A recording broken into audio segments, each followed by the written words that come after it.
পটুয়াখালী পৌরসভার কাজীবাড়ি এলাকায় প্রেমঘটিত এক ঘটনাকে কেন্দ্র করে চাঞ্চল্যের সৃষ্টি হয়েছে। রাব্বি নামের এক যুবকের বাড়িতে বিয়ের দাবিতে অনশনে বসেছেন এক তরুণী। স্থানীয় সূত্রে জানা যায় দীর্ঘ প্রায় 2 বছর ধরে তাদের মধ্যে প্রেমের সম্পর্ক চলছিল বলে দাবি ওই তরুণীর। তবে সম্পর্কের টানাপোড়েনের মধ্যে সম্প্রতি ঘটনাটি নতুন মোড় নেয়। আরও জানা যায় এর আগে ওই তরুণী ও যুবক একসাথে একটি আবাসিক হোটেলে অবস্থান করছিলেন। সে সময় স্থানীয়রা তাদের দেখতে পেয়ে পরিস্থিতি নিয়ন্ত্রণে নিয়ে আসে এবং পরে পুলিশকে খবর দেয়।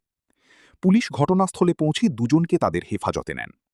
পরে তরুণীর পরিবারের সদস্যরা উপস্থিত হলে পুলিশের হস্তক্ষেপে তাকে পরিবারের কাছে হস্তান্তর করা হয়। তবে পরবর্তীতে তরুণী আবারও রব্বির বাড়িতে গিয়ে বিয়ের দাবিতে অনশনে বসেন। এই ঘটনাকে ঘিরে এলাকায় ব্যাপক আলোচনা ও উত্তেজনা তৈরি হয়েছে। স্থানীয়রা পরিস্থিতি শান্ত রাখতে প্রশাসনের হস্তক্ষেপ কামনা করেছেন। বলেন সমস্যা নেই। 2 বছর ধরে আমার সাথে সম্পর্ক, ঠিক আছে। ও বিয়ের কথা বলে আমাকে হোটেলে নিত, আমরা থাকতাম। তো আজকে আমাকে বিয়ের কথা বলে নিচ্ছে ওখানে। ওইখানে ধরা পড়ার পর আমাকে বাসায় নিয়ে আসছে। ওখানে বলছে যে আমার বউ সুন্দর মা, তো বাসায় নিয়ে আসছে। কোন হোটেলে গেছিলেন? কোন হোটেলে? কাজীপাড়া মানে সাফারি। আচ্ছা, জি। সেখানে কি ঘটনা হয়েছে এবং এখানে আপনার অবস্থান কিভাবে হলো? সেখানে আমরা যখন যাই তখন কিছু লোক আসে ওইখানে, আইসা প্রশ্ন করে অনেক। তখন ও বলে যে আমার ওয়াইফ।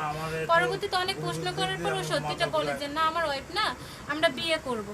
পুলিশ আসে, তারা বলে আচ্ছা ঠিক আছে বিয়ে করবে, তাহলে বাসায় নিয়ে যাও, ফ্যামিলিগতভাবে বিয়ে করো। তো ওইখানে এইটা বললে আমাকে নিয়ে আসছে বাসায়, যে বাসায় বসে এটা ফ্যামিলিগতভাবে করবো।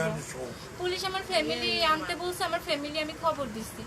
হ্যাঁ, আমার ফ্যামিলি তো আমার উপর রাগ, যেহেতু এইভাবে দেখছে, আমার ফ্যামিলি আমাকে বাসায় তুলতেছে না।